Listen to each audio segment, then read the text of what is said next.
Bien, pues permítanme darles la bienvenida a este webinar que es Desafíos legales de comprar, vender o alquilar en República Dominicana.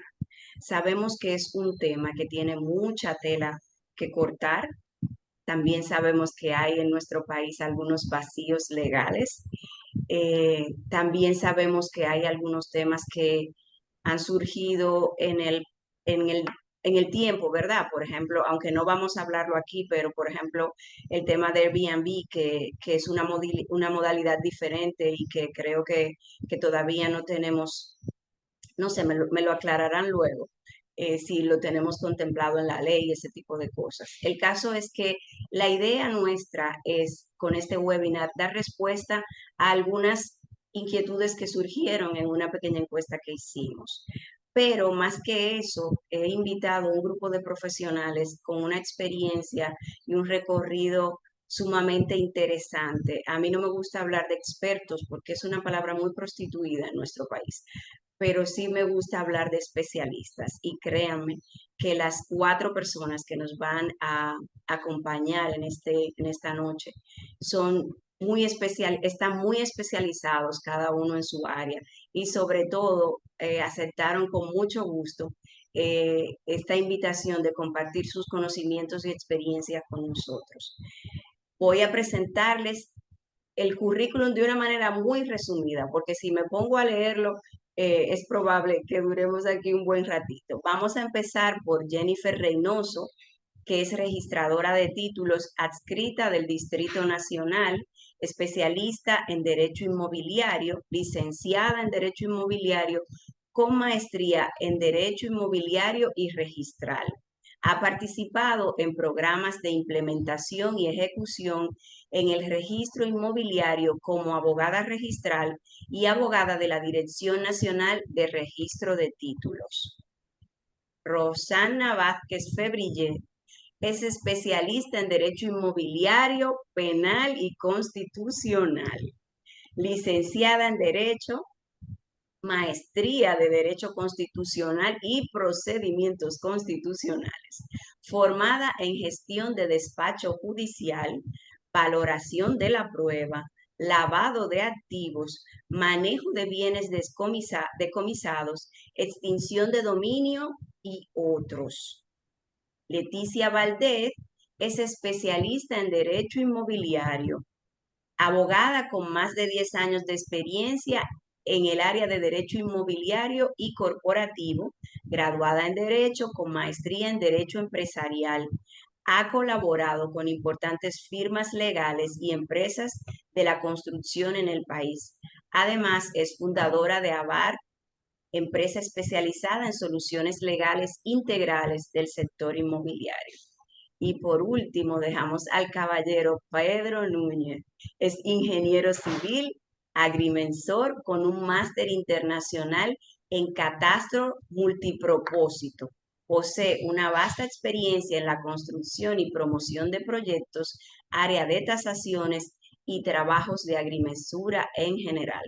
Como les decía, realmente es un resumen de toda la experiencia. O sea, yo no hablé de los detalles de estos CVs, ni dije dónde trabajan. Algunos de ustedes les conocerán. Seguro que ya me dijo Pedro que conoce a Lobelín. En este país, que estamos en un patio, ¿verdad? La mayoría nos conocemos todos. Yo, antes de abrir el micrófono para los panelistas que nos acompañan esta noche, les voy a explicar un poco la dinámica. Cada uno tendrá unos minutos para conversar sobre temas muy puntuales, esos temas de áreas de dolor que ustedes expresaron en la encuesta y donde ellos son, como decimos en buen dominicano, unos duros. Entonces, luego vamos a proceder a hacer algunas preguntas de las que yo tengo aquí registradas y ustedes también podrán o escribirlas en el chat o levantar la mano para abrirles el micrófono. A mí me encantaría, si es posible, que tuviésemos la pantalla abierta, perdón, la cámara, si no tenemos rolo, ni tubi, ni estamos en paños menores, porque es súper agradable sentir esto como una reunión así como cercana, como que estamos hablando entre amigos. Aquí la verdad es que la idea es que cada uno de nuestros especialistas puedan compartirnos todo ese conocimiento y que lo que ustedes no se lleven en esta noche, pues puedan quedarse con el hambre de querer seguir investigando, porque al final lo que queremos lograr es que ustedes no van a salir expertos en derecho inmobiliario, pero sí que conozcan todos aquellos puntos que son importantes para sus clientes, ya sea un comprador o una captación que ustedes hagan y que no se caiga ni una sola venta, ni una sola vez, porque ustedes no manejen estos temas tan importantes para un asesor inmobiliario. Buenas noches, bienvenidos y vamos a esto. Vamos a empezar. Mis queridos facilitadores, Aquí está. Leticia, iniciabas. Sí, ok. Buenas noches a todos.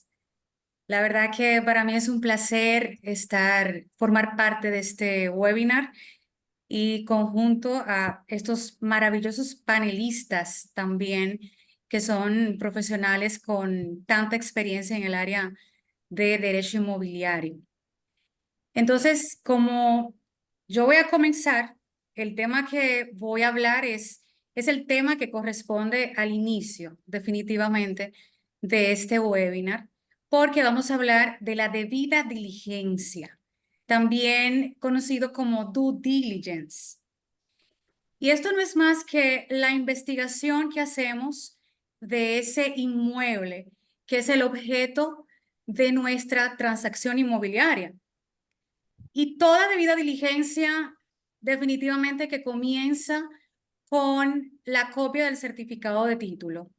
Yo digo que el certificado de título es el que abre el camino para todos esos demás documentos que vamos a requerir a fines de poder hacer una investigación integral para poder asesorar de manera correcta a nuestros clientes. Entonces, empezando por el título va va a indicar quién es el titular de ese derecho. Automáticamente ahí vamos a requerir el documento de identidad de ese titular del derecho, si es una persona física. Y fíjense cómo cambia todo cuando estamos al frente de un certificado de título que tiene como titular a una empresa. Ya en ese escenario, entonces, no solamente vamos a necesitar la copia de la cédula del representante de esa empresa, sino que también vamos a requerir registro mercantil de esa compañía y un acta de asamblea que autorice esa venta que se quiere hacer de ese inmueble. En los casos cuando una empresa compra un inmueble, no es necesario un acta de asamblea.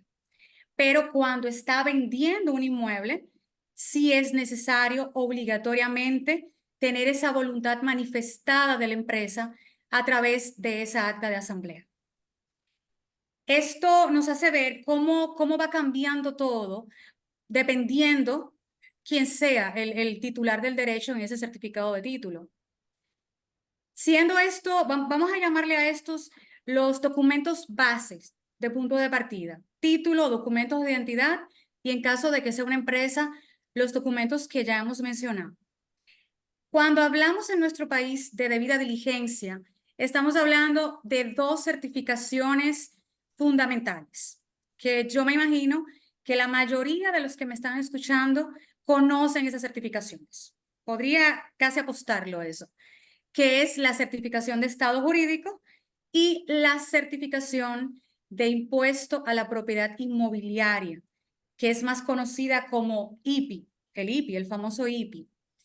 Entonces, estas certificaciones, comenzando por la primera, que es el estado jurídico o carga y gravamen, también le suelen llamar, nos va a indicar a nosotros, primero, quién es el titular del derecho. Nos va a corroborar que el titular del derecho es la misma persona que está en ese certificado de título. Y lo segundo que va a hacer esta certificación es reiterarnos si existe algún tipo de inscripción registral en ese inmueble que estamos investigando. Si el resultado de esa certificación es, por ejemplo, una hipoteca en primer rango con cualquier entidad de nuestro país, eso no sería ningún motivo de preocupación, porque es una inscripción que podemos perfectamente levantar con el hecho de pagar ese préstamo hipotecario que dio origen a esa inscripción de hipoteca en primer rango. Ahora bien, si nosotros estamos frente a una inscripción sobre litis de derecho registrado, una inscripción de pagaré notarial con una persona privada o la inscripción de un privilegio de condominio, ahí entonces eso sí es un motivo de preocupación, porque esto requiere, este tipo de inscripciones, una investigación más profunda, una acción de parte del vendedor de hacerse, ¿verdad? De contratar un abogado que le pueda, pues, ayudar con relación a profundizar en este tipo de inscripciones. En cuanto a la certificación de IPI, que es la segunda certificación que había mencionado, con esta lo que se busca básicamente es confirmar que el dueño de ese inmueble no tiene ningún tipo de deuda fiscal. Recordemos que pagamos IPI cuando la suma de todos nuestros inmuebles, por lo menos para este año, supera los 9.860.000 pesos. Entonces, si este propietario tiene un patrimonio tal que supera esa cantidad, va a pagar un 1% del excedente de ese monto. Y este monto, esta suma, la DGI nos da la facilidad a nosotros de realizarla en 2 cuotas, una en marzo y una en septiembre. Esto no exime, porque, y es algo que siempre veo en la práctica, que cuando obtenemos esa certificación de IPI, tenemos que verificar que en la parte inferior derecha esté en 0. Si ahí usted está viendo todavía un número 1 en ese inmueble que usted está captando, tiene que exigir al vendedor, al propietario de ese inmueble, que tiene que pagar la segunda cuota. Aún no haya llegado, la segunda cuota es en septiembre, por ejemplo, como estamos partiendo de la fecha de hoy. Aún no haya llegado septiembre, es obligatorio que el vendedor que pretende vender ese inmueble, pues pague la totalidad de esa segunda cuota, porque es una sola suma. Es solamente que la DGI nos da la facilidad de hacer el pago en 2 cuotas. Y si esto no es pagado por el vendedor, pues lamentablemente va a ser una consecuencia que va a ser acarreada o va a ser tener que sufrir quien está comprando ese inmueble, porque no podrá pagar impuestos de transferencia hasta que esto no esté pago. Tanto esta certificación de estado jurídico como la de IPI pueden ser verificadas en las páginas, en la página de la DGI y en la página del registro inmobiliario. Y hablo de verificarse porque si usted no es quien gestiona esas certificaciones y se las están entregando a usted, es muy válido que usted pueda, pues, revisar la validez de cada uno de esos documentos y lo puede hacer a través de cada una de las páginas. Otros temas que, por lo menos pinceladas, quiero dar, que se suscitan cuando estamos en la captación de un inmueble, es el verificar el estado civil de quienes son los propietarios. Si el propietario es casado, usted tiene que tener la autorización y debe de manifestarse la voluntad de ambas partes, a menos que estén casados bajo el régimen de separación de bienes. Cuando eso es así, el mismo título se lo va a indicar, que están casados bajo esa modalidad. Otro caso que se da es el de la pluralidad de propietarios. Podemos tener un inmueble que perfectamente tenga varios propietarios. Eso es una copropiedad. con relación a ese inmueble. Entonces, en ese caso también vamos a necesitar la voluntad y consentimiento de todos los copropietarios. O sea, usted tiene su autorización de captación y debe de firmarle cada uno de ellos. Así por igual, cada uno de ellos va a firmar ese contrato de venta de ese inmueble. Otro caso, cuando estamos frente a una persona que no es quien sale como titular en el título, que es un familiar, que es un amigo. En esos casos estamos hablando de que requerimos de un poder de representación. Un poder de representación que precisamente apodere a esa otra persona con la cual usted está teniendo contacto y que está constantemente hablando sobre este inmueble.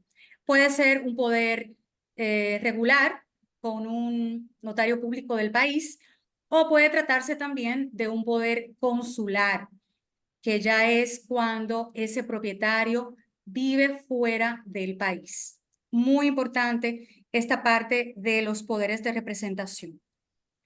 En los casos de una venta de un inmueble donde está de por medio un contrato de alquiler, si quien está comprando no está comprando a modo de inversión, tenemos que tener claro cuándo se vence ese contrato de alquiler, qué acciones, qué plan tiene ese propietario antes de sacar a mercado esa propiedad que quiere vender. Porque con un contrato de alquiler de por medio, pues hay un derecho vigente de esas personas que están viviendo esa propiedad. Y por último, con relación a la debida diligencia de un proyecto, aunque a veces pensamos que es un poquito cuesta arriba, tener en cuenta que sí se puede hacer. Si bien no tenemos un certificado de título de esa unidad futura, sí tenemos un certificado de título donde se está construyendo ese proyecto, ese edificio. En ese sentido, podemos hacer una investigación de obtener una certificación de cargas y gravámenes sobre ese certificado de título general. Y podemos también investigar a esa constructora que está desarrollando el proyecto a través del registro mercantil que tiene esta empresa y también investigando sobre qué otros proyectos ha tenido en el pasado que pueden pues darnos luz de que es una empresa responsable, que ha terminado una serie de proyectos y que por lo tanto puede ser un buen proyecto para nuestros clientes. Estas son algunas pinceladas de lo que es la debida diligencia. Ya en la parte de las preguntas podemos abordar cualquiera de estos temas.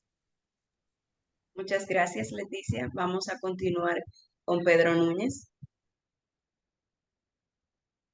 Gracias.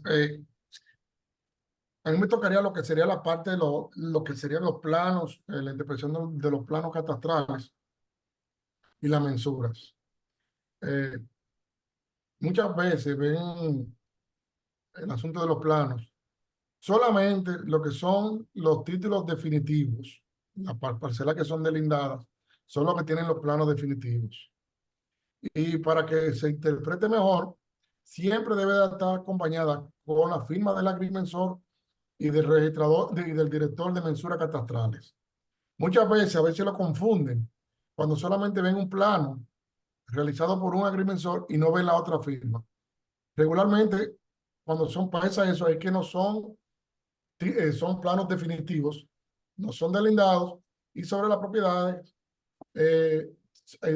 ampara en el asunto de la constancia anotadas.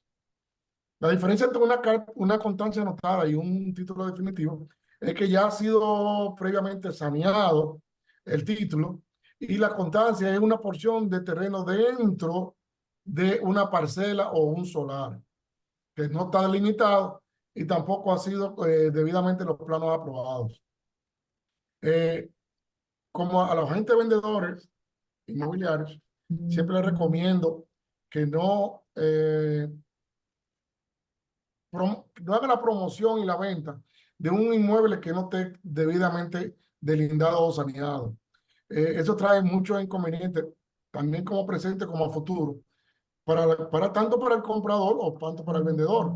Porque si ya tú realizaste tu venta, si ya pasó la constancia nueva del formato del 10805 de que ustedes ven de que era usado, es intransferible.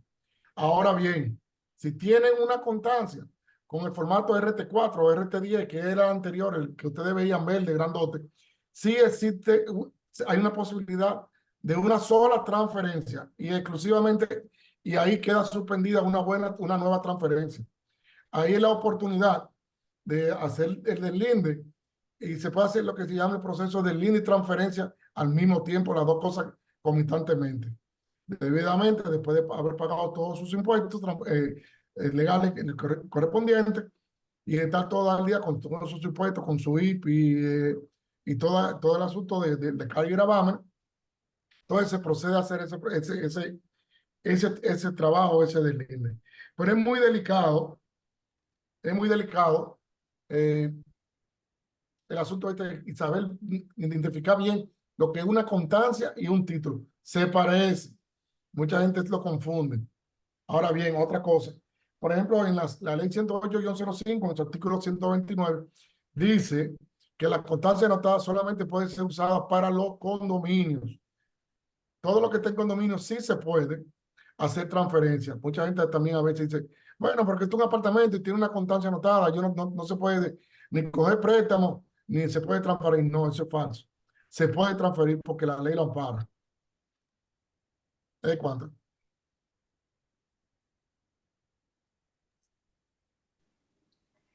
¿Usted Y terminó, don Pedro?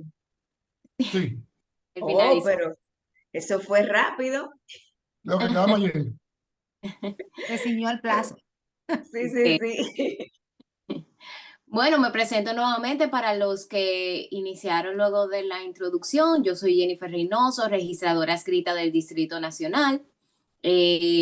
Recordando que estamos aquí socializando y puntualizando los desafíos en la adquisición y venta de inmuebles. O sea, voy a tratar de ser muy puntual en los escenarios donde veo más desafíos al momento de que se deposita una transferencia y nos toca hacer la calificación del expediente y que son propuestas que se muy frecuentes. Entonces, siguiendo más o menos por la línea de mi compañera Leticia y también del panelista Pedro, viene muy de la mano de una correcta diligencia. Las mayorías de los escenarios que se presentan ante el registro de títulos son cosas que se pueden percatar desde la primera diligencia que se hace al solicitar una certificación de estatus jurídico. Mayormente lo primero que uno hace es eso, hacer el primer acercamiento, pedirle la cédula de identidad y la copia del título. La persona, nos llevamos a veces de la buena fe, es una persona que yo conozco, nunca le he conocido una esposa, él vivía solo en ese inmueble, yo asumo de que efectivamente él es un bien únicamente de él. En su título incluso se identifica como una persona soltera, me llevo de esa buena fe, no pido una certificación de estatus jurídico, y cuando llego al registro de títulos, me observan el expediente porque hay una inscripción de una hipoteca legal de la mujer casada, de que efectivamente ese señor adquirió ese derecho con un estado civil soltero porque así se le identificaba en la cédula, pero sí hay un matrimonio que el registro de títulos tiene conocimiento, porque esa persona buscó la forma, esa cónyuge, de cuidar ese derecho que ella le corresponde como esposa. Son escenarios que se dan, que luego se le observa el expediente y quizás esa persona luego ya de que el último paso era el paso del registro de título para tener su certificado de título y realmente le falta el consentimiento de esa cónyuge y se le observa el expediente. Esa persona se acerca al registro de título y identifica que tiene una imposibilidad porque adquirió ese inmueble hace muchos años y ya no tiene contacto con esa persona. Y esos son los problemas que atrae no hacer una correcta diligencia dentro de la depuración de ese inmueble. Asimismo, los casos donde hay personas que se acercan y dicen, no, pero yo le compré al hijo y el hijo, yo tengo un acto de notoriedad, pero ese acto de notoriedad somos un órgano administrativo. Muchas personas que olvidan que el registro de título es un órgano administrativo. Es decir, que el registro de título únicamente se rigen por los requisitos que le da la normativa. Esos son casos donde debe de acercarse a un tribunal para que se declare esa vocación sucesoral de esa persona y efectivamente él como hijo pueda transferir, pero mediante una decisión, no únicamente que me está vendiendo el hijo porque me está vendiendo el hijo. Asimismo también como los casos de la pérdida, personas que adquieren inmuebles hace muchos años, se le pierde el certificado de título porque lo guardó y nunca depositó ante el registro de título y luego entiende que él mismo pidiendo una pérdida procede y no. Le debemos de recordar de que los casos de pérdida es el titular registral que puede hacer una solicitud por pérdida de ese certificado de título.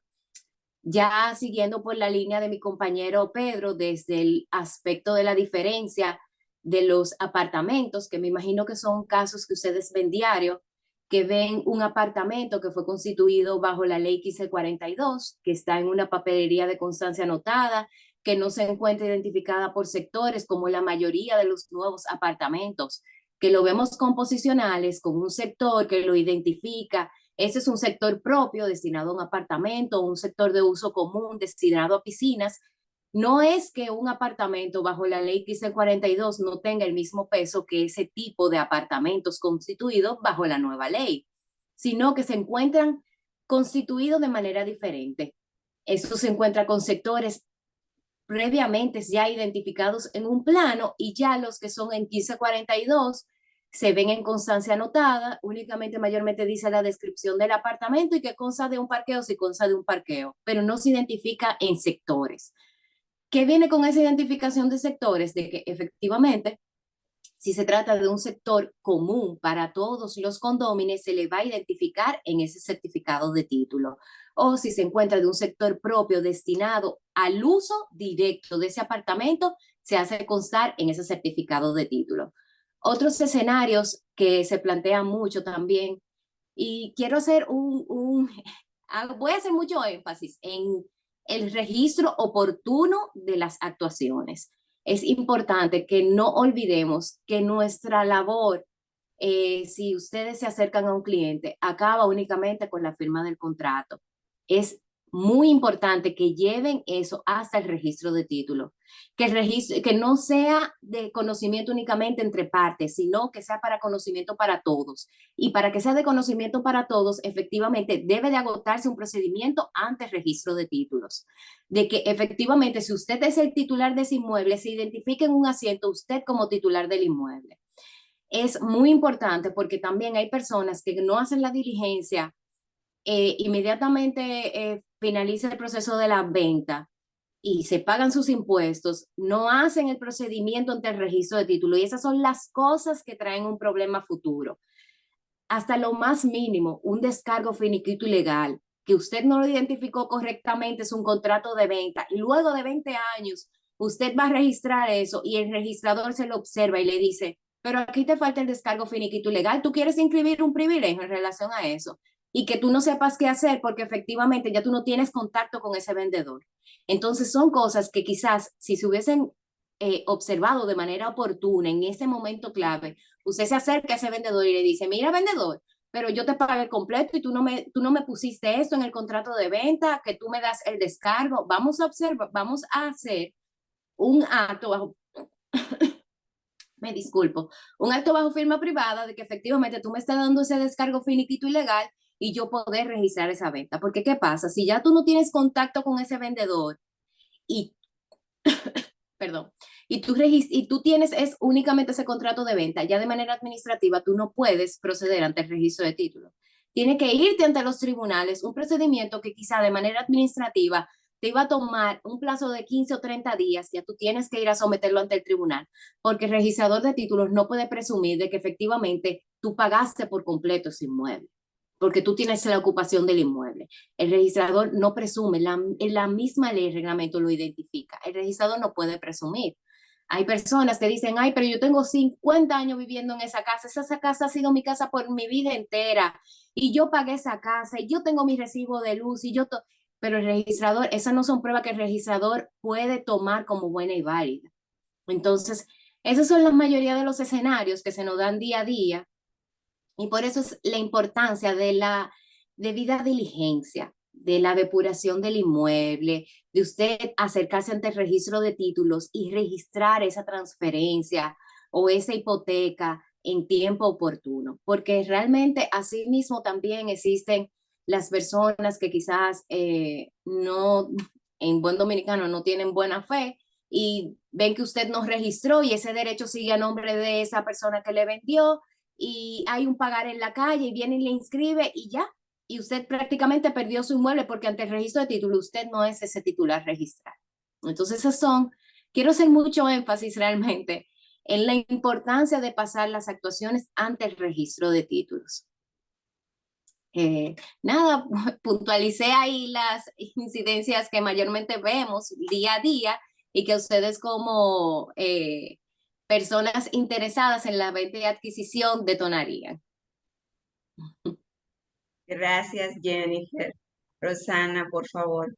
Hola, buenas noches. Un placer inmenso. Como han dicho, soy Rosana Isabel Vázquez Febrillet, en la actualidad jueza del Tribunal Superior de Tierras, con 9 años en esta materia, una apasionada del derecho, una jueza de vocación, mamá de 3 y esposa de 1 que echa la batalla conmigo. Es un placer estar aquí y voy a ceñirme al tiempo.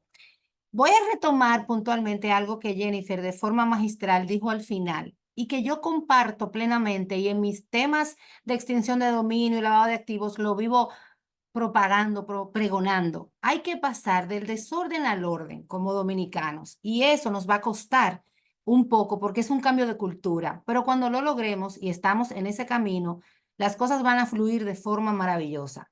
¿Qué significa esto? Una venta que no pueda materializarse, llevarse al registro, inscribirse y nada es casi lo mismo. De ahí la importancia de que aquel documento mediante el cual se hizo constar un negocio jurídico se lleve de manera inmediata, no se guarde debajo del colchón ni nada por el estilo. En esta oportunidad me han pedido hablar de esos grandes obstáculos que en tribunales nosotros los jueces vemos y que padecemos y sufrimos como dominicanos, a veces viendo que la única propiedad inmobiliaria, la casa familiar, no la pueden poner a su nombre, no la pueden vender, no la pueden hipotecar.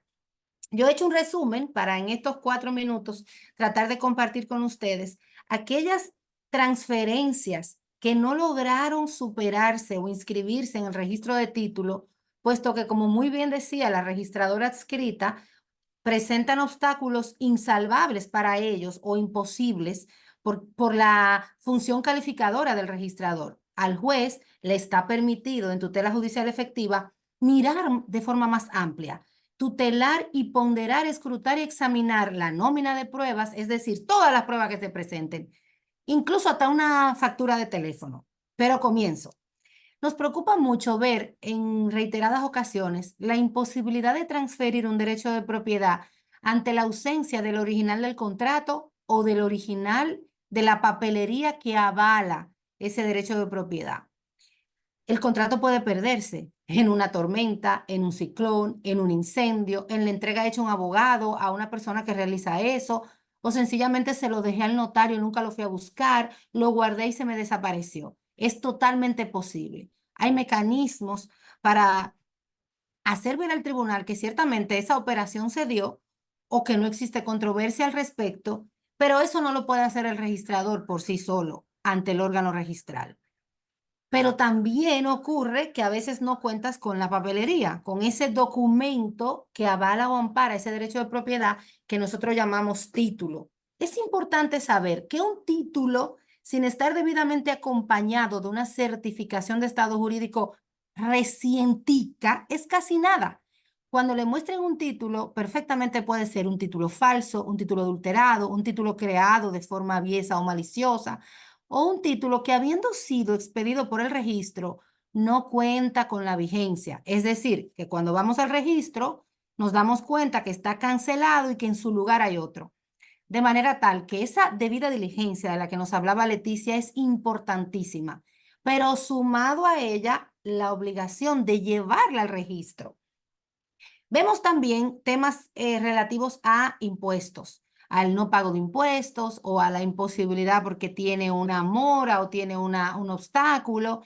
Hay que recordar que esto no es una situación que impida que el derecho de propiedad se titule o se registre en nombre de quién. Solamente hay que apoderar a un abogado, encauzar a DGII o Dirección General de Impuestos Internos y lograr superar el impasse que se presenta, que muchas veces es quizás un IP no pagado, etcétera, etcétera.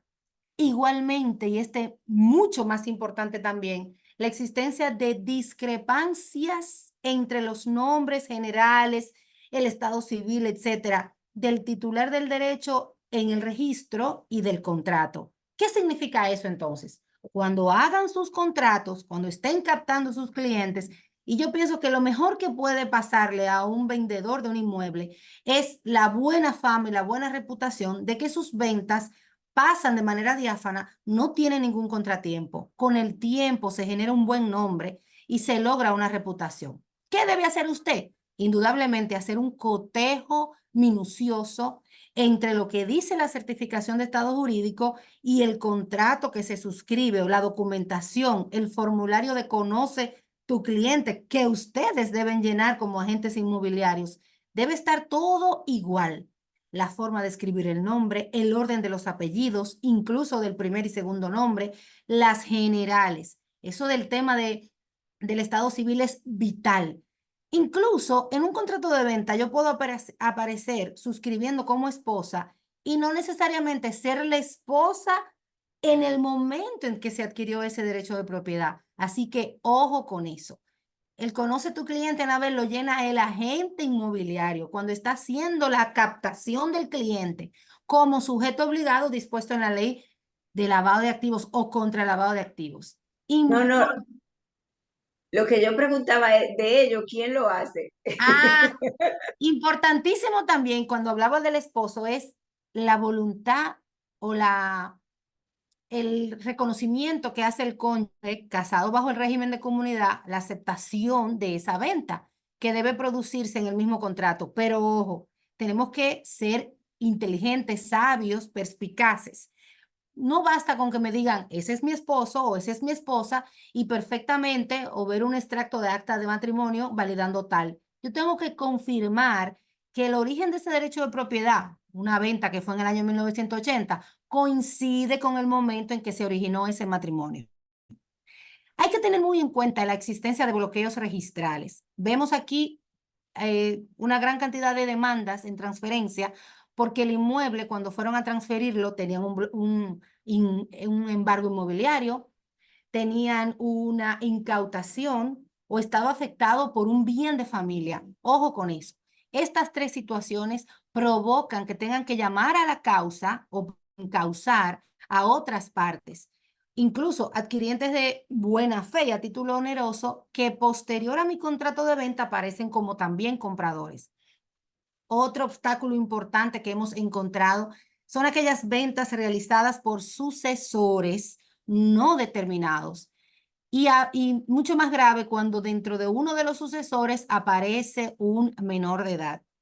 En este caso, el agente inmobiliario, el abogado que acompaña la venta, tiene que tener el cuidado de velar, primero porque si hay un menor de edad, la persona que suscribe en su nombre tenga legalmente la condición de tutor, que viene dada por lo que se llama Consejo de Familia, un instituto creado en la ley dominicana que amerita un procedimiento ante el Tribunal de Niños, Niñas y Adolescentes previo.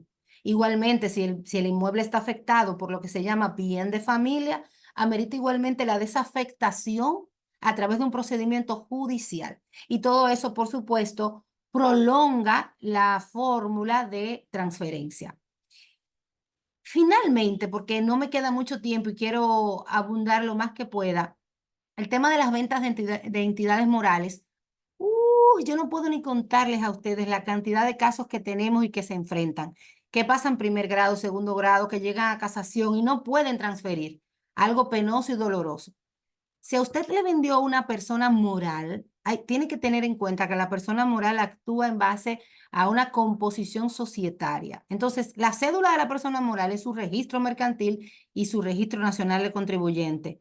Hay que exigirlo y validarlo, pero además en sus estatutos hay que confirmar quién tiene la facultad para alegar, para afirmar o para disponer en nombre de ella. O si existe un acta de asamblea que de manera particular dio poderes y a quién para la firma. Pero ojo, ojo con esto. Nos podemos reunir 5 de los que estamos aquí y hacer un acta de asamblea. La forma de validar que esa acta de asamblea sea correcta es confirmar en el registro mercantil o en Cámara de Comercio que ciertamente esos que suscriben como parte de esa entidad son quienes en esa fecha tienen esa facultad. Por último, lo más importante, rescato lo dicho por Jennifer. Lo primero, lo que dijo Leticia, una correcta debida diligencia. Pedro de manera magistral nos confirmó que la debida diligencia que realiza un abogado o un agente inmobiliario queda coja si no está acompañada de un profesional de la agrimensura, que me logre confirmar primero el metraje y segundo, la ubicación exacta del inmueble que me venden, porque como saben, nuestros títulos no hablan de direcciones, hablan de designaciones catastrales. Seguimos caminando y como decía Jennifer, llevar de inmediato eso al registro, eso es importantísimo. Y por último, en caso de que tengan que ir a tribunales, no hay que temer, solo hay que reunir un compendio de pruebas, un elenco de pruebas suficiente para demostrar que se está en posesión, que se reconoce como quien lo tiene, que realmente ese contrato obedece a la firma de quienes participaron, que hubo una transferencia de dinero, es decir, que se trató de un negocio lícito, de buena fe, aunque se presuma, y a título oneroso. Por último, leer los estatutos o régimen de condominio cuando se trate de edificios o propiedad vertical u horizontal sometida a ese régimen. Esa es la ley de las partes y así lo ha dicho la Suprema Corte de Justicia en varias oportunidades. Eso resuelve lo del Airbnb, lo de si puedo tener perros o animales, lo de si los carros, lo del uso de las áreas comunes. El régimen de condominio es la Biblia que suscriben los que van a vivir bajo tal condición y por tal confirman o acuerdan regirse a él. Y eso es lo que los tribunales, cuando vayamos a dirimir conflictos, vamos a ver en primer lugar. Ha sido un placer enorme y estoy aquí para contestar cualquier inquietud, pero quiero decir, en atención a una pregunta que nos pasaba Anabel, a quien agradezco habernos invitado, la seguridad jurídica radica en la correcta tutela judicial de las operaciones que se celebran en nuestro país, pero nosotros, los ciudadanos, somos los llamados a llevar por el orden correcto tales actuaciones, siempre de buena fe, con ética y apego irrestricto a lo dispuesto en la ley. Muchas gracias. Gracias a ti. ¿Cómo se nota quién es la maestra en este grupo, verdad? Muchísimas gracias. Señores, díganme si ustedes tienen algunas preguntas. Por lo que yo veo, yo llevo desde el 2016 con los agentes inmobiliarios como audiencia principal de mi empresa. He visto agencias parir otras agencias y veo que mucha gente entra a la profesión pensando que es un trabajo fácil y no lo es. Solamente yo estaba escuchando a Leticia cuando inició con el tema de la debida diligencia y a cada uno de ustedes y yo decía, pero ¿y cuándo es que vamos a salir a vender? Porque el trabajo de la captación con una debida diligencia correcta puede tomarte unos días o no sé si se tiene un departamento solo para eso, porque yo lo veo como un poco complicado. A ver, ¿alguien tiene alguna pregunta? Vamos a hacerlo como por orden de debida diligencia. Yo tengo aquí algunas de las preguntas que se hicieron. Yo entiendo que Leticia lo explicó sumamente bien cuáles son aquellos puntos, pero si alguien quiere hacer alguna pregunta respecto al tema de debida diligencia, este es el momento. Lo ideal es que pueda abrir su micrófono y así le escuchamos. Mira, Voy a Anabel, ver si tengo algo en el respondiendo, chat. hay una en el chat que están hablando acerca de cómo un proyecto se puede lanzar a vender sin tener todos sus permisos. La realidad en la práctica, porque vamos, está lo ideal y está lo que vemos en la práctica. De un 90% de contratos de promesa de venta de proyectos que yo reviso, todos tienen una cláusula mágica de que se va a notificar cuando los permisos estén listos. Sobre todo dicen que se están gestionando los permisos. Lamentablemente, esa informalidad existe en el ámbito de la construcción. Ahora, ¿qué yo procuro con relación a la asesoría de mis clientes? Que quede una fecha cierta, por lo menos, en el contrato de cuándo van a estar listos esos permisos. Porque la verdad es que se lanza al mercado el proyecto, en la mayoría de los casos, sin tener estos permisos de construcción. Existe una parte de mucha burocracia, hay que entender eso en nuestro país, para obtener estos permisos, pero por lo menos en ese sentido la asesoría es que quede debidamente establecido en el contrato, por lo menos una fecha cierta de cuándo se estima que esos permisos van a estar sobre la mesa. Sí, déjame avanzar un poquito algo, Anabel, por favor, con relación a Sí, eso. porque se abrió la Eh, veda, ya yo veo que están animándose aquí en el chat.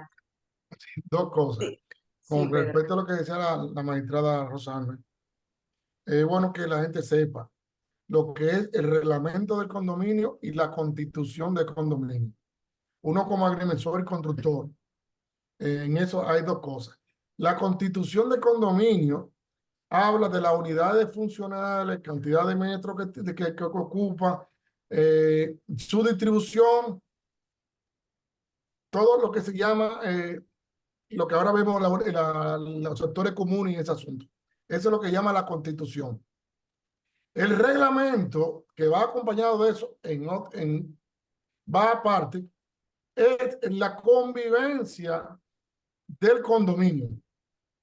Mucha gente habla de que no, que el régimen te dice eso, que el régimen te dice no se puede perro, vamos por un ejemplo. Y no es así, no es el régimen, es el reglamento del condominio que da la pauta a seguir de lo que se puede o no se puede dentro del condominio, la forma de convivencia del condominio. Con relación a lo que dice Leticia, yo como constructor, le voy a hacer una pincelada para no abundar mucho. Cuando tú ves un proyecto, un solar, que tú vas a desarrollarlo, bueno, te gusta el solar, tú comienzas con el arquitecto, vamos a ver lo que sale de ahí, en que yo puedo aprovecharlo y ese asunto. Ok, ya yo tengo el tiempo de negociación con la persona, vamos a X cantidad de dinero, vemos la forma de pago que lo vamos a realizar en el asunto. Hago lo que se llama un bosquejo, un diseño o un prediseño primero y pongo la barra, la tarra allá enfrente para el asunto de la venta. En ese lapso de tiempo, ya yo estoy trabajando en el diseño para las fines de presentación. El primer paso que hay que dar son los ayuntamientos. Porque cuando tengas los pasos del ayuntamiento, ya tú tienes un periodo de diseño, ¿eh? Un periodo de diseño de un proyecto te dura 3, 4, 5 y hasta 6 meses. Entonces, te dura un mes más o 2 meses más para el ayuntamiento que te apruebe. O ya tú comienzas lo que llama, muchos de ustedes ven los letreros allá afuera que dicen preaprobado en el estatuto del ayuntamiento. Ya esa es la etapa. Después de ahí va medio ambiente. Medio ambiente dura 2 o 3 meses más para que te dure una aprobación y cualquier cosa, recomendaciones que hagan pertinentes. Después de medio ambiente va al nivel obra pública. Ahí dura otra cantidad de tiempo también para el asunto de la aprobación. No es el definitivo, ya la aprobación del proyecto. Después va a la CAS. En la CAS es uno de los procesos más que dura menos tiempo del procedimiento. Después va a la EDES. Y hay un proyecto, cuando tú llegas a un proyecto, lo que se llama la aprobación de ya definitiva, puede estar hablando de un mes, 1 año y 2 meses a 1 año y medio. Por eso que ustedes ven que dura mucho un asunto de un procedimiento, si no es las tantas cosas que hay para conseguir una aprobación de un plano definitivo. Una vez se intentó o se ha hecho, muchos lo han oído hablar, lo que se llama la ventanilla única. ¿Qué sucede con el problema con la ventanilla única? Que se habló de la ventanilla única para los proyectos de bajo costo. O sea, los grandes envergaduras no están dentro de de ese plan de la ventanilla única, y eso retrasa también el asunto del proceso. Pero por más rápido que se pueda conseguir una aprobación, yo en lo particular, en mi proyecto, lo mínimo son 8 y 10 meses. No se puede menos. Pero por lo menos, Jesucristo. Pedro, disculpa que te interrumpa, eso es un estimado. Entonces, Es correcto, yo correcto. lo que Estamos abogo es, lastimados. lo que yo abogo es que en ese contrato de opción a compra La del opción. proyecto se establezca un estimado. Entonces, muchas veces los ingenieros lo dejan de una manera tan abierta que desprotege totalmente al comprador. Si se tiene un Es, estimado, pues colocarlo en el contrato como una es cláusula. cuidándose con eso mismo, porque Sí, cuando usted tiene pero materia legal, ustedes lo saben así mismo. Bueno, sí. mire, yo te voy a entregar para tal fecha. Si yo no te entrego para tal fecha, te puede venir con una demanda, pero que tú puedes en esa fecha, tú puedes tener el edificio listo, pero no puedes tener los planos. Y si no tienes los planos, no puedes tener el condominio. Pero mire, también pasa mucho que se colocan, se autocolocan plazos de gracia de casi un Es año correcto. más. O sea, que ahí están bien cubiertos. O Sí, sea, uno se ellos cubre. han Uno aprendido como en el tiempo de constructor, cómo cubrirse en ese sentido. uno como constructor se cubre para un asunto, una Claro, claro. Y posibilidad de tiene daño futuro. sentido, porque no hay fecha concreta. Ok, esto se pone bueno. Entonces, cuando lanzan los proyectos, me imagino que hay algunos lanzamientos que todavía ese plazo eso no se ha logrado, ¿verdad? Muy felices que son. Tengo la mano levantada de Lil Vázquez y también tengo varias preguntas en el chat. Sí, veo, y disculpa, Anabel, veo dos preguntas en relación a Maite que son un poco breves para responder. No sé si desea que le argumente en relación a eso antes de darle paso al que tiene la manita levantada. Vale. Ok, Maite hace la primera en relación a un poder, mi compañera Rosana le respondió, efectivamente, si la persona se le da facultad dentro de ese poder y es un poder ya debidamente que pasó por el MIREX, es decir, que él se acercó al consulado y el consulado hicieron ese poder identificando la calidad de ese representante y identificando correctamente el inmueble y ese documento está debidamente apostillado, no es necesario que venga al país a firmar esa venta. Ya en relación a la segunda pregunta, que es en relación a que se identifica que si un apartamento tiene una terraza y no está en el título, ¿cuál es el procedimiento? Ese procedimiento es una modificación de condominio. Pasa mucho que hay personas que dicen, mira, este es un apartamento de la 1542 donde efectivamente no hay sectores identificados, sino que únicamente yo tengo un apartamento que tiene 130 metros, pero yo tengo parqueos dentro de ese apartamento y no me lo identifica. Y en la constitución de condominio, en ese momento, como es un apartamento constituido ya hace muchos años, no se identificó. ¿Cómo hacemos ese procedimiento? Y si todos los propietarios están de acuerdo, lo que se somete es una modificación de condominio. Hay una parte que es una parte técnica que ya Pedro empapará más en relación a eso. Hay una parte técnica que se agota ante mensuras y esa parte técnica se dirige ante el registro de títulos, mensura lo apodera directamente de manera interna y se deposita esa modificación de condominio. Esa modificación de condominio, todos tienen que estar de acuerdo. O sea, todos tienen que hacer entrega de ese certificado de título. Entonces, por eso las modificaciones de condominio son tan difíciles a veces. Ahí, Jennifer. Son tan difíciles de depositar porque efectivamente no todo el mundo está de acuerdo de desprenderse de su certificado de título, pero es necesario para una modificación de condominio. ¿Por qué? Porque nosotros vemos que los condominios constituidos actualmente tienen una identificación de un porcentaje de participación y un voto, que hay que darle también publicidad a eso y te van a dar publicidad a ti, pero también a todas las personas que sean propietarios dentro de ese condominio. Y entonces ellos tienen que aportar ese certificado de título. Por eso es que la inclusión de sectores en condominios de la ley 1542 a veces es tan difícil, porque se debe de aportar el certificado de título, la aprobación de todo, del consorcio completo de esa modificación y depositarla primero ante mensura y luego ante el registro de títulos. Anabel, no sé si quiere darle un poco, pero es un proceso que aunque quizás suene imposible, se da en el registro de títulos. Listo. Interesante. ¿Me Es un permite tema. aportar algo ahí? Ahora, oigan, ciertamente, tal como dijo Jennifer, pero si tienen la imposibilidad, o la dificultad de no poder reunir el ánimo y la voluntad de la totalidad, siempre van a tener la oportunidad de ir a escrutar o examinar en sala de consulta el plano que se presentó sobre la distribución de los parqueos, porque el conflicto viene donde me toca a mí. Exacto. Entonces, si ustedes tienen esa dificultad y por supuesto van a tener un ante el Tribunal de Tierra, porque en virtud de la ley 5038 nosotros somos los competentes para dirimir ese conflicto y tenemos constancias anotadas que no nos hablan de qué cantidad de parqueo tenía, el que nos hable es el régimen y además esos planos que se presentan, que como dije, están publicitados en sala de consulta. Exactamente. Respondiendo, perdón, Anabel, a una pregunta que hicieron ahora recién de Lisbeth de la Hoz, que ella habla de que tuvo un cliente que quería vender su apartamento y aún no tiene título, solo el acto de venta, y que le recomendó transferirlo. Excelente la recomendación, sobre todo teniendo en cuenta que se tiene un plazo solamente de 6 meses para pagar los impuestos de transferencia y que luego que transcurren esos 6 meses, pues se aplica una mora cada mes con relación a ese contrato. O sea que realmente tiene mucha importancia y como ya hablábamos antes, de registrar rápidamente en el registro este tipo de actuaciones.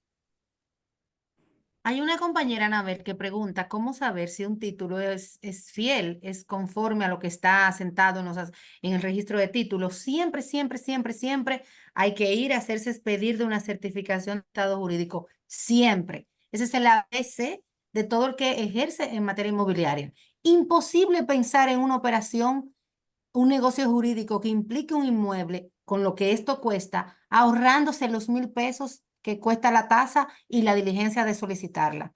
Incluso ya las entidades bancarias han comenzado a exigir la famosa certificación con reserva de prioridad, que cuesta 5.000 pesos, pero que le otorga la fortaleza de que bloquea el inmueble durante 15 días hábiles. Así que siempre, siempre, siempre una certificación de estado jurídico. Así es. Y Eso agregando es. también eso, porque hace la mención como que si es una copia color, en esos escenarios ya la página del registro inmobiliario también tiene modos de consultas dentro de la misma página de validación de productos. Y ustedes con el serial que se identifica en el mismo certificado de título, lo ingresan en la misma página del registro inmobiliario y le identifica ese certificado de título qué asiento de derecho de propiedad tiene. Entonces, en esos escenarios también esa validación es oportuna. Señores, esto es intenso. Tengo a Lil Vázquez, vamos a dejar que Lil hable y luego Chantal. Y ustedes mismos pueden ir viendo en el chat las preguntas para que las respondan según eh, aquí en Nataña. ¿Les parece bien? Lil, Hola, buenas noches. Gracias, Anabel. Como a siempre, muy ti. acertado todos tus expositores. No se puede quitar eso. Y gracias a los expositores, muy, muy buenos comentarios, muy ilustrantes, sería la palabra. Mi pregunta tiene que ver cuando hablaron del régimen de condominio, que son dos tipos, decía Pedro Núñez, que una cosa es el régimen de condominio y otro el estatuto. No me acuerdo bien cuál fue el término que él utilizó. O el acuerdo de condominio. Mi pregunta tiene que ver, ¿pueden ser modificados? O sea, luego que el régimen, que ya la constructora salió y lo gobiernan los propietarios son otros. O sea, ¿puede ser modificado este? Sí, puede ser modificado. Realmente la actuación de una modificación de condominio también se da desde el aspecto legal, es decir, que si el consorcio de los propietarios hacen una modificación de ese reglamento, se puede depositar también incluso ante el registro de títulos. Hay aspectos legales que el registro de títulos no le da publicidad, sin embargo, sí consta ante el registro de títulos la constancia de que ese reglamento fue modificado, si es en el aspecto que usted indica. Por ejemplo, sí, por ejemplo, hoy día se vende Airbnb friendly, ¿verdad que sí? Entonces, se especificó en el régimen de condominio, pero si los propietarios luego deciden que no quieren o que no quieren aceptar perros, por ejemplo.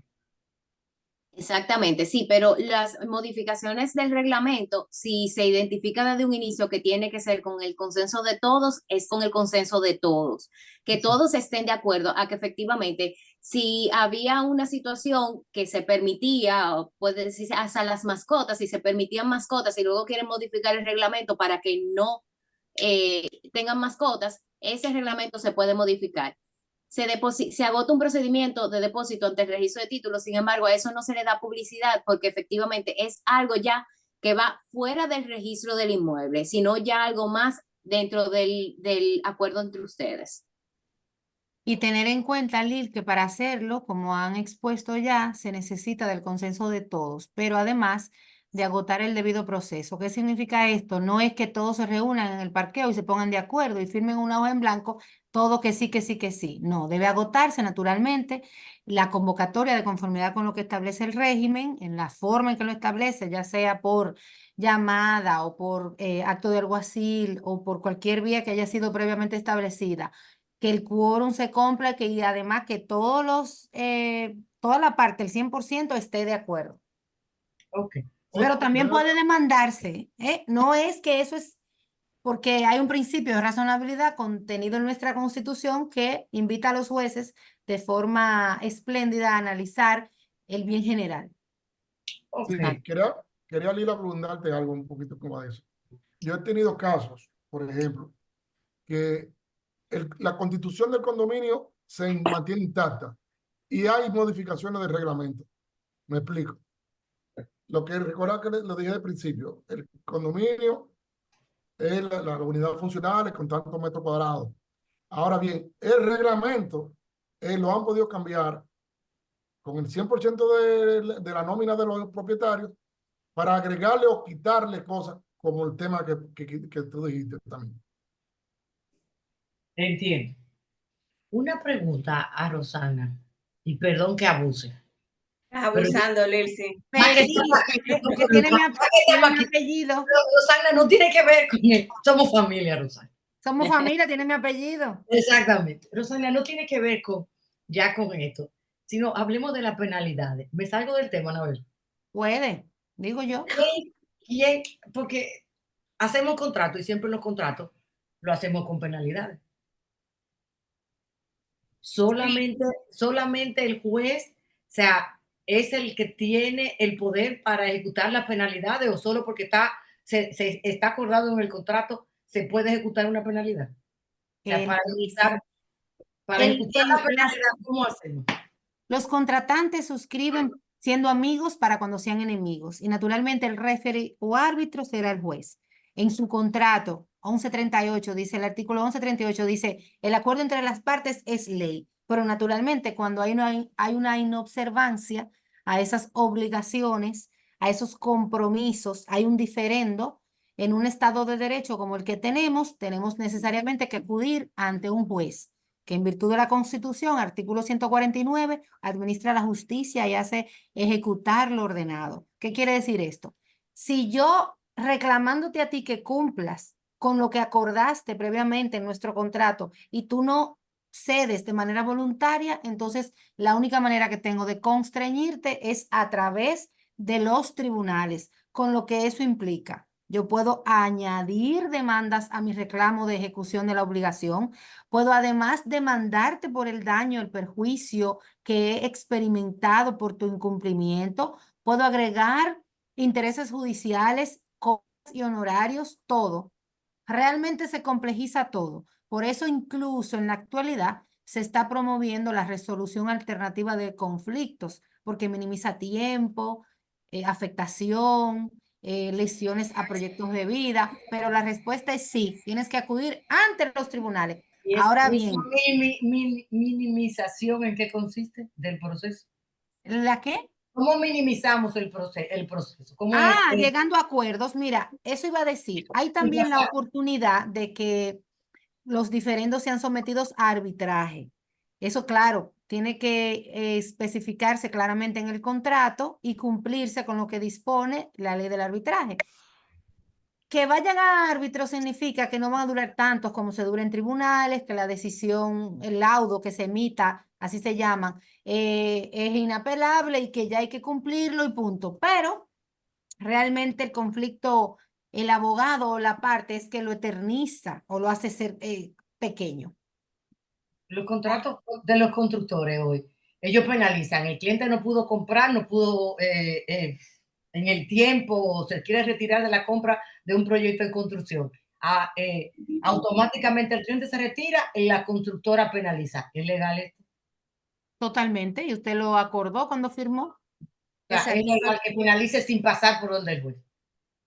Agregando Pero si a lo usted no que- quiere cumplir, la constructora lo puede llevar a tribunales. Y vuelvo y le digo, ahí es peor. No, y el tema es que en el contrato consintió, o sea, se consintió en lo Exacto. que se firmó, Usted estuvo de acuerdo. se estuvo de acuerdo. Usted sabe la sanción que puede venir. O lo cumple al llamado o espera que un juez se lo ordene, pero con mayores daños. Así es. Señores, tengo varias manos levantadas.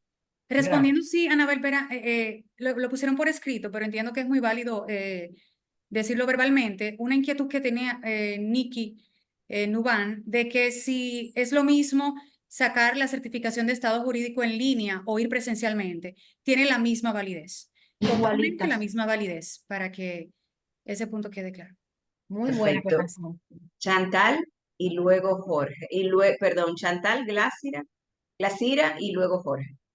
Sí, buenas noches. Gracias a todos. Muy buena exposición. Mi pregunta va en base a los estados jurídicos. Cuando se solicita un estado jurídico en iniciación de una venta y sale que no tiene ningún tipo de cargas y gravámenes, y luego antes de culminar con dicha venta, se solicita otro estado jurídico, y en este estado jurídico entonces sale una información distinta al primer estado jurídico que se solicitó. O sea, le sale una litis dentro del estado jurídico a la propiedad que no estaba hace un mes, o sea, hace un mes atrás. O sea, por qué se da este caso si ambos estados jurídicos fueron solicitados en la misma provincia? Es totalmente posible, puesto que usted solicita en el día de hoy una certificación de estado jurídico y el registro le emite lo que hasta ese momento tiene en sus asientos. Pero puede suceder que mañana, jueves, llegue al registro de título un oficio de un tribunal informándole que en virtud del reglamento debe inscribir una anotación en relación a una demanda que ha recibido el tribunal y que por tal debe ser expuesta a terceros. La recomendación es, o sea, es posible, es válido y bien. La recomendación es que si usted está enfrentando o intermediando en una venta, en una operación inmobiliaria, en un negocio jurídico, intente siempre tener un contrato escrito de entendimiento con su posible cliente a los fines de que en ese contrato de entendimiento se vaya regulando o suscribiendo todo ese tipo de situaciones para que vayan de alguna manera amortiguando los posibles impactos.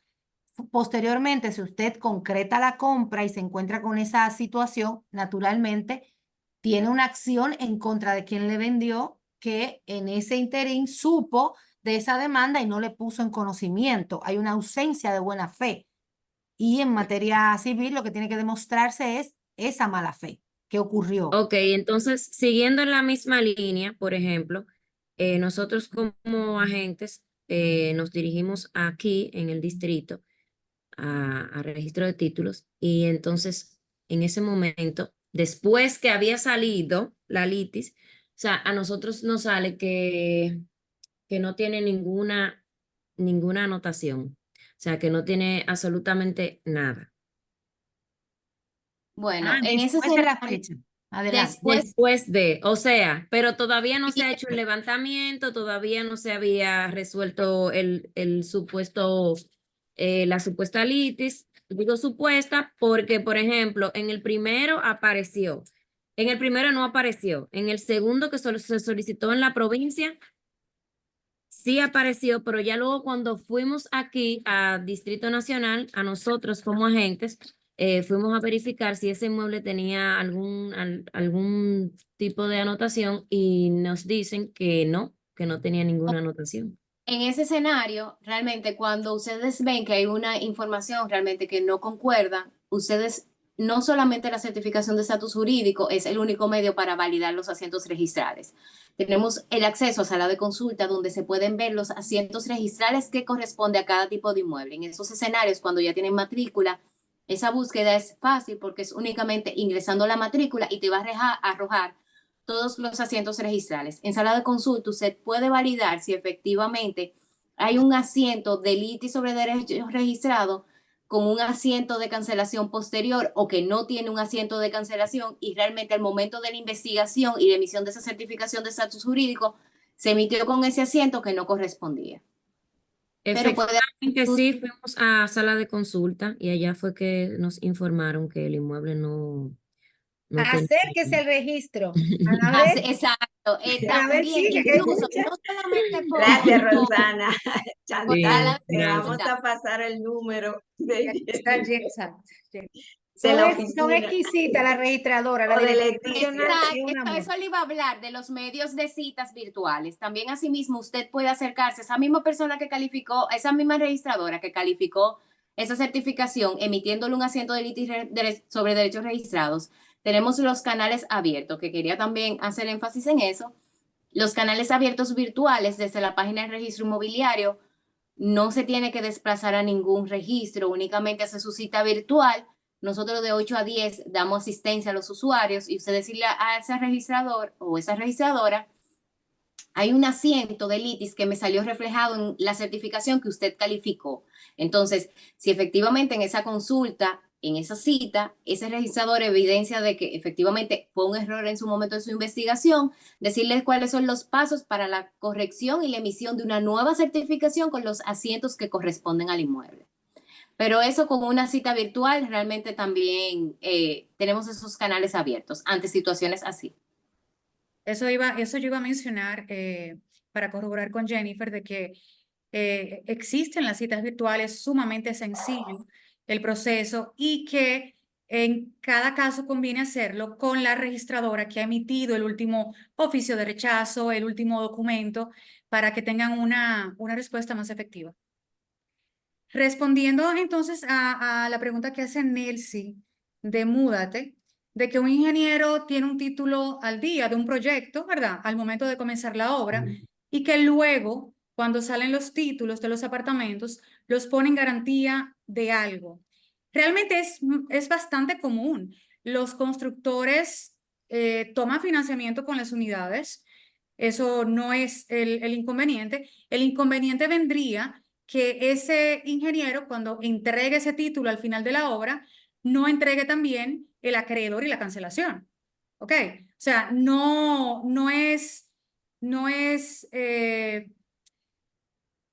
está mal el hecho de que hipotecan, porque el tema es que hipotecan el inmueble donde están construyendo. Entonces, a prorrateo a cada unidad le sale esa hipoteca en los certificados de títulos. Pero el constructor, al momento de entregarle, rectifico, al momento de entregar ese título, tiene que hacerlo que no tenga ningún tipo de hipoteca, ni ningún tipo de inscripción. Déjame abundarte un poquitico, Leticia, que me brego mucho con eso. Y luego Eso se viene llama un préstamo interino para la construcción. Tú vas a tener un título madre que tú vas a comenzar tu proyecto y vas a presentarlo. Ya los pasos se lo dije todo lo que tienes que hacer. Inmediatamente tenga ya la licencia aprobada y tenga los planos aprobados y va y lo somete para el régimen de condominio. Entonces ahí se hace el desglose de todas las unidades funcionales nuevas que van a salir de ese título que generó ese proyecto. 10 unidades, 12, 15, 20, lo que sea, la N cantidades, y cada una te va a salir con el grabado. Hay algunas veces que te sale con un prorrateo que lo suministra el suministrador del dinero para que el registrador de título se lo ponga con esas cantidades. O a veces cuando no se hace de esa forma, se le hace a todos los apartamentos, usted va a ver que tiene cogido un apartamento de 50 millones de pesos. Y a cada uno se le ponen a esa deuda de 50 millones de pesos. ¿Qué pasa? Que cuando tú vas a desfichar cada una de esas unidades funcionales que están hipotecadas con ese préstamo interino, cuando llega el financiamiento, cuando el cliente va al banco que opta por su financiamiento, el mismo banco le autoriza al registrador de títulos a levantar esa hipoteca y así mismo hacer de una vez el traspaso, cuando hace el acuerdo tripartito. Esos son los procedimientos que se usan para esos casos. Ciertamente, lo que no debe ser un motivo de preocupación, el hecho de que en el interín, durante la construcción, se pueda como que, o ya terminando, cuando salen más bien los títulos, salga con ese tipo de inscripción. Perfecto. Jorge, que tiene la mano levantada hace un ratito. Gracias. Hola, hola. Miren, mi pregunta es lo siguiente, sobre notificaciones, sobre el proyecto de notificaciones. ¿Cómo yo me doy cuenta de que los proyectos que ofrecen lotes tienen todos sus procesos, o sea, que tienen toda su oferta en orden? Y que cuando yo hago una inversión en un monte, porque son montes, o sea, tú entras y es una callecita y después ya no hay ni más acceso y quedan de que 100.000 metros allá atrás. ¿Cómo yo me doy cuenta que lo que ellos me están vendiendo, que viene siendo como en una hoja donde yo selecciono de que 233 metros, ellos me van a entregar eso, que no se le va a vender a otra persona también, porque los contratos que tienen como que no son muy, o sea, como que cualquier niño se puede dar cuenta que quedan muchas cosas en el aire? O sea, ¿cómo uno puede manejar eso para Mira, asegurarse? yo quiero empezar respondiendo esta porque he tenido mucha experiencia con clientes que han invertido así en temas de notificación. Y yo no sé por qué hay una particularidad que se da hay mucha informalidad, es a mi apreciación, en el tipo de empresas que a veces venden este tipo de proyectos.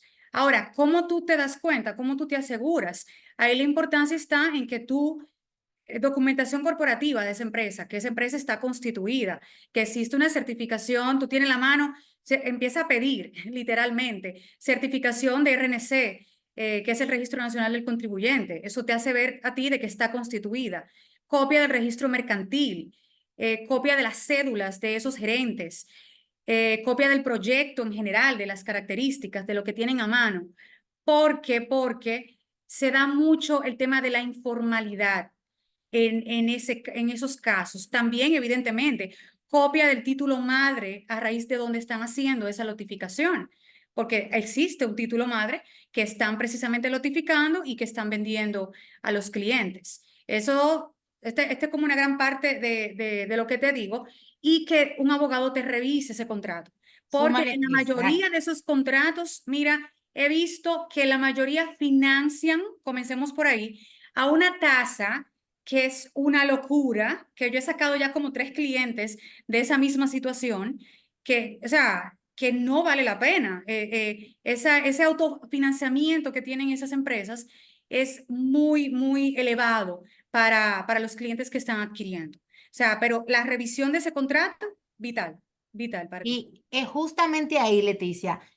Miren, lo ideal es que el contrato lo suscriba un profesional del derecho, no que usted vaya a un centro de copia y documento y le den un contrato que es un modelo, no, un contrato realizado por un abogado que cubra todas esas eventualidades y que añada como anexo o integre como parte del contrato lo que los constructores llaman plano particular. El plano particular, que es la división que ellos hacen, no a nivel de registro, no autorizado, no asentado en registro de títulos, sino ellos, para ofrecer a sus futuros clientes o clientes en los que diga, en esta urbanización, esta notificación, el Solar 6, que es el que te estoy vendiendo, queda aquí y tiene este metraje y tiene esta particularidad. Entonces, esa es la manera. No tienen ni idea la cantidad de procesos que los jueces tenemos de grandes obras del país, no de pequeñitas, de grandes, porque justamente se entregó, al culminar el proyecto, se entregó otra porción, ¿eh? Entonces, esa pregunta me encantó. El plano particular, además de todo lo que dijo Leticia. Y aportando a la magistrada, que tú también mencionabas, se da entonces la venta de un mismo inmueble a diferentes personas. Eso es más común de lo que podemos imaginar. Déjame abundarte en la parte técnica aquí, como agrimensor. Eso se llama el asunto de la división parcelaria o la lotificación parcelaria de un lote que tú vayas a desarrollarlo. Entre la parte legal que te mencionaron, cuando tú tengas el contrato, te van a especificar cuáles son los beneficios que tú vas a tener sobre ese proyecto. Calle asfaltada, electricidad, agua potable, varias cosas te lo van a plasmar dentro del contrato o de la promesa de venta. Pero muy bien, cuando tú exijas, cada solar debe de exigirle que tenga un hito puesto o un bone puesto para que tú sepas cuáles son tus límites de tu lindero de tu inmueble. Con relación a la designación catastral, ya eso viene cuando tengan ya los planos definitivos de la notificación per se de que vaya a comprar. Entonces, cada uno va a tener su distancia, su rumbo y su coordenada de dónde van tus límites y tus obligaciones dentro de este inmueble que tú vayas a comprar. He tenido casos, por ejemplo, que de una manera incondicional o por error o por omisión, que han entregado un título por otro dentro del mismo inmueble, dentro del mismo proyecto, que eso a veces hay cosas que pueden pasar de cosas, errores humanos, ¿no? Que te pueden traer problemas en el futuro. Esas son cosas, después vamos a hablar un poquito más para adelante de lo que se llama el canje. Podemos seguir con... Sigan. Sí, agregar brevemente, que ahora que Pedro mencionó la parte de que se supone que se urbanice esa lotificación, he visto casos donde hay constructoras que venden estas lotificaciones y bueno, han terminado en los tribunales porque lo que planteaban de calles, aceras, como el todo, no se termina dando. Entonces, es muy importante que a nivel de ese contrato se amarre como bien esa parte con las penalidades del lugar, porque se han dado varios proyectos de esa forma, lamentablemente. Perfecto. Glacira tenía la mano levantada. Sí, hola, muchas gracias. ¿Me escuchan? Sí, se escucha. Sí. Gracias por las valiosas informaciones que nos han dado hoy. La verdad que han sido excelentes todas. Yo tengo una inquietud. Tengo entendido que cuando en un condominio, un área común, ya sea el techo, por ejemplo, o la parte de un parqueo, yo tengo un caso particular de un familiar que quiere comprar un pedazo del techo del parqueo para hacer una terraza de su apartamento que queda frente justo a su ventanal. Entonces, eso hay que transparentarlo en el registro de título, en la constitución de condominio y todos tienen que estar de acuerdo. ¿Cuál es el Bueno, procedimiento que se hace para eso? en esos escenarios, lo que se está utilizando mucho, ya no tanto en relación a a las terrazas, pero sí en los parqueos, que cuando se está haciendo la constitución de condominio, dejan los parqueos como un certificado de título o una unidad funcional individual. ¿Qué beneficio da esto? Ese da el beneficio de que efectivamente yo estoy comprando un apartamento, mi apartamento yo estoy comprando únicamente 2 parqueos, pero me interesa comprar un tercer parqueo. Ese parqueo no está destinado a una unidad funcional en específico, sino que yo puedo hacer una Exacto. compra individual de ese parqueo. Es una modalidad que es bastante funcional realmente, porque pasaban Sí, muchos escenarios que había una persona que quería comprarte tu parqueo, pero tu parqueo estaba en tu certificado de título y efectivamente el registrador no puede individualizar esos sectores y dar un certificado de título por ese solo sector, sino que debía venir debidamente desde mensura, identificando ese parqueo como si fuera una unidad funcional independiente. entiendo. Pero en Entonces, este caso, por ejemplo, si en el escenario ujú, que usted plantea, él sí tiene un certificado de título que identifica a ese titular como el titular de ese parqueo y está individualizado ese parqueo con una matrícula, sí puede hacer la transferencia de ese parqueo. Y ya para la construcción de la terraza sobre ese parqueo, ahí sí va a necesitar también la aprobación en relación a la modificación del reglamento. ¿Por qué? Porque ese reglamento se va a modificar en el destino de esa unidad funcional. Ok, entonces eso hay que someterlo. Ese reglamento tienen que estar todos de acuerdo en la ley de condominio, ¿verdad? Y someter. La regla es que usted no modifique la fachada ni la forma del edificio. Esa es la regla. Exacto. Cualquier tipo de modificación de forma arbitraria, sin contar con el consentimiento, sin agotar lo que establece la norma, puede acarrear en el futuro no muy lejano que un tribunal ordene la demolición y usted tenga que reparar los daños que haya provocado su construcción. Yo no recomiendo a nadie hacer una terraza bajo esas condiciones. Ay, sí, ya veo. Pero fuerte la Ok, Pues cosa. lo ideal realmente muchas sería gracias. como que todo quede como debe de quedar desde el inicio del régimen, porque luego no es tan sencillo, no es tan fácil. Incluso he escuchado gente decir, yo compré eso, eso no lo hice yo. Pero en su Sí. debida diligencia, usted no verificó que usted compró un edificio que no tenía el cierre del usualmente los primeros pisos ocupan las áreas comunes para su uso exclusivo. Y eso no está siempre así en el reglamento, en el régimen, y tiene contratiempos si alguien, naturalmente, si nadie impugna, si nadie demanda, si nadie lo lleva a tribunales, usted va a pasar años tranquilamente. Pero el día que un vecino así lo decida, tiene un problema judicial. Ya. Todo tiene que quedar por escrito. Si hay un permiso, porque por ejemplo puede ser un pergolado, una cosa sencilla, pero si hay un permiso, todo tiene que estar a través del registro de título, ¿verdad? Es lo correcto. Si Es modifica lo correcto. fachada, Sí, ujú. sin violentar lo que es el reglamento que se depositó originalmente para esa constitución de condominio o sus modificaciones si fueron posteriores. El mismo escenario también se da con las antenas.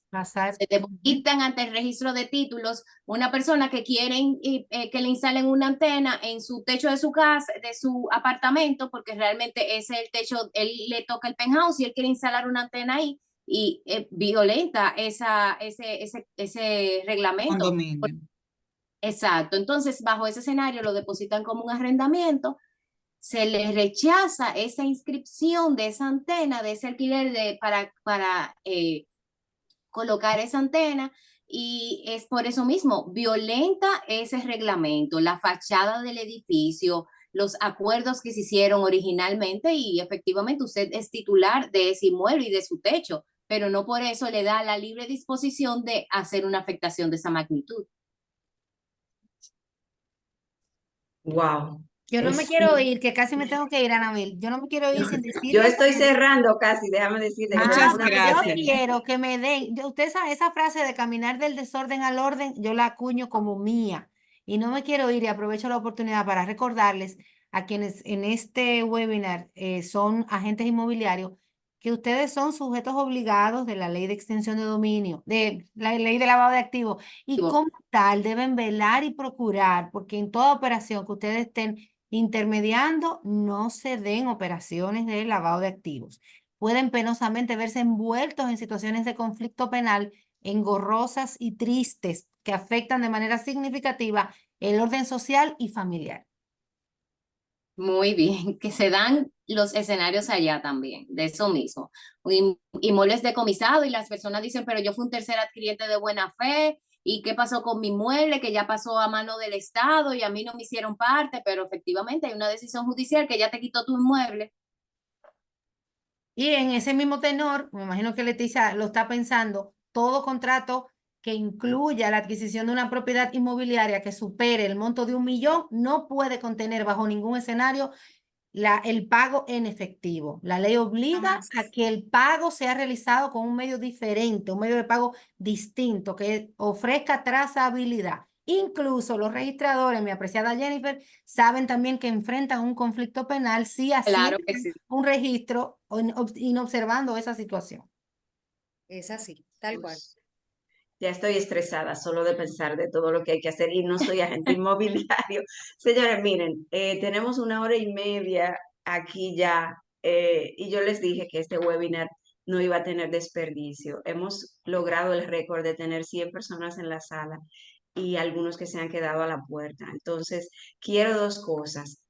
que hagamos un repaso rápido en el chat por si se nos queda alguna pregunta, para no dejar a nadie que ya nos haga más preguntas, pero las que están ahí, vamos a ver si las respondemos, ¿vale? Luego vamos también a las personas que, como Leticia, sí tienen redes sociales públicas, ¿verdad? Pues vamos a compartirla. Yo sé que Jennifer, Pedro y Rosana no tanto, no son tan mediáticos, pero ya Jennifer les dijo cómo comunicarse con el registro inmobiliario. Yo creo que esa es una de las cosas buenas de la pandemia, que nos ha dejado muy acostumbrados a estas citas virtuales y que ya se toman como buena y válida. Entonces, en una entaponada Santo Domingo, pues eso funciona fenomenal y les permite a ustedes como asesores inmobiliarios pues tener más holgura en el día a día para ir resolviendo ciertas cosas.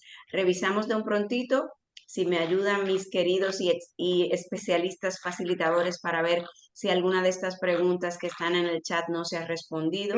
Pedro, sí, creo que Pedro puede responder mejor la pregunta que están haciendo de que en qué fase de la construcción es que salen los títulos de cada apartamento. En mi experiencia, por lo menos a partir de un 80% de la construcción ya es válido un régimen de condominio y que las unidades y que los títulos salgan. Pero Pedro, aclárame eso porque he tenido varias experiencias ahí. Hay unidades funcionales, por ejemplo, tú tienes un solo lote de 10.000 metros, 5.000 metros, que va a ser 4 edificios de 8 apartamentos cada uno. Depende ahí. Y tú tienes un solo para hacer el reglamento y la resolución del condominio. Pero tú en esa primera etapa, lo que llaman las etapas, en esa primera etapa tú vas a hacer solamente 2 bloques de 16 apartamentos, de 8 bloques, de 8 unidades cada uno, y vas a dejar 2 bloques más en reserva. Ya esos 8 que están en reserva, sí, ya tú puedes también someterle y te van a entregar un título de propiedad. Que ahí a veces pasa mucho fraude con relación a eso, que te venden un título, pero tú tienes la unidad funcionando en el aire, sin haberse construido. Claro. Y lo tiene grabado, el banco también lo toma como garantía, Sí. como una garantía real, pero no se ha construido todavía. Y el régimen, o sea, la 10805 te lo permite eso. ¿Te entiendes? O sea, yo encuentro que hay un déficit, por ejemplo, en ese asunto, que cuando llega a mensuras catastrales para hacer el asunto del régimen de condominio, no hay una inspección física al terreno a ver si realmente están las unidades funcionales construidas y cuáles son las que están distribuidas también. Entonces, hay cosas que a veces uno no lo entiende, pero es un asunto de derecho. Claro, y yo también entendería que es un tema, esto mismo que está diciendo la magistrada, de que depende mucho de la organización de esa constructora, de cómo lleva, ¿verdad? Ese paso a paso para tener justo el tiempo de que terminan las unidades, tener cómo entregar esos certificados de títulos, tenerlos listos. Y también dentro de la misma diligencia de esa persona, porque efectivamente ese desarrollador está en la obligación de que inmediatamente tenga un expediente de mensura, facilitármelo. Y yo, mediante los canales del registro inmobiliario, yo misma darle seguimiento, que cuando yo sepa que eso tiene un número de expediente del registro, yo misma acercarme al registro y ver cuál es el estatus de ese expediente. Que dice expediente calificado y disponible para entrega, ya yo sé que esa unidad funcional, si tuvo una calificación positiva, va a tener su certificado de título que yo puedo ya solicitar directamente que se me entregue. A los fines de yo registrar mi transferencia. Claro, que ahí se pierden muchas personas de que pueden tener una participación activa. Exactamente. O sea, hay como todavía ciertos tabúes de que yo como usuario de registro inmobiliario me puedo acercar y hay una página brillante donde tú pones un número de expediente y te sale todo. O sea, yo a mis clientes ya estoy que se los paso, el link y el número para que si quieren eso mismo, como sean felices ahí dando seguimiento. Claro, que inmediatamente yo vea que el desarrollador me está diciendo eso no ha llegado a registro, pero ya yo veo que tiene un número de registro, efectivamente ya yo sé que a nivel registral ya mis certificados de títulos están en proceso para su emisión. La clave está en creer menos y documentar más. Estamos bajo un régimen legal que exige para Provanza que todo quede documentado y bajo una documentación fiel y de calidad. No estamos en un régimen como el inglés en el que la palabra cuenta mucho. Entonces, penosamente, tenemos que tratar de documentar, los correos se utilizan, hasta el WhatsApp ha sido aceptado. Hable menos con el desarrollador y comuníquese más por escrito. Así Claro. es, así es. Ana, a ver, hacemos un segundo después. ¿Tú quieres dejarnos aquí hasta mañana? Pero que va a ser como una novela de Netflix, una segunda etapa. Claro, una saga. Anabel se fue, yo creo. No, she's there. El próximo va a ser de los Airbnb. Y algo de contratos, hay muchas cosas a nivel También. Ay, de ese me cómo se gusta. Me maneja. retas, Leticia, con ese. Mi Jesucristo, qué preferido. difícil. Esto de este cambio que yo hice en el mouse me está matando cuando lo que pasa es que tengo dos pantallas. Los tengo a ustedes aquí, tengo una aquí al lado y cuando me cruzo hay un disturbio, como dicen los jóvenes. Bueno, señores, sí, esto parece bueno y ustedes como que quieren repetir. Me encanta, porque eso significa que podemos seguir haciendo este tipo de colaboraciones y este tipo de aportes Claro. que apoyan muchísimo a la comunidad.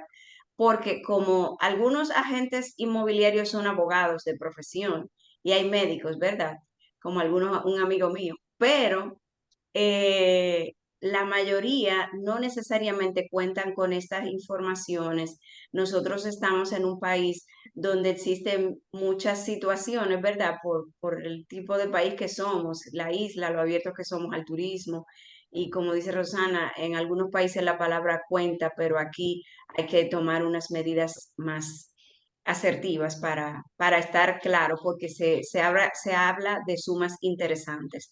No es un billete de avión, es una propiedad que la mayoría de la que menos cuesta ya va por millones. Entonces, eso es importante. Sobre todo es un negocio de confianza donde la gente tiene que confiar, pero aparte de la confianza, hay que documentar, ¿verdad? No vaya a ser cosa que esa confianza, esa palabra no sea tan cierta y al final terminemos en los tribunales, los procesos se extiendan, el cliente pierda credibilidad. En el caso de la inmobiliaria, el asesor es como el jamón del sándwich, está en medio del cliente y de la constructora, promotora o del vendedor, entonces su credibilidad está en juego. Por eso es tan importante que sean ustedes los que lleven a cabo estos procesos de manera correcta, porque usted quiere que ese cliente le compre una y otra vez y encima se convierta en su embajador por excelencia. No hay mejores clientes que aquellos que llegan por referimiento de un cliente satisfecho.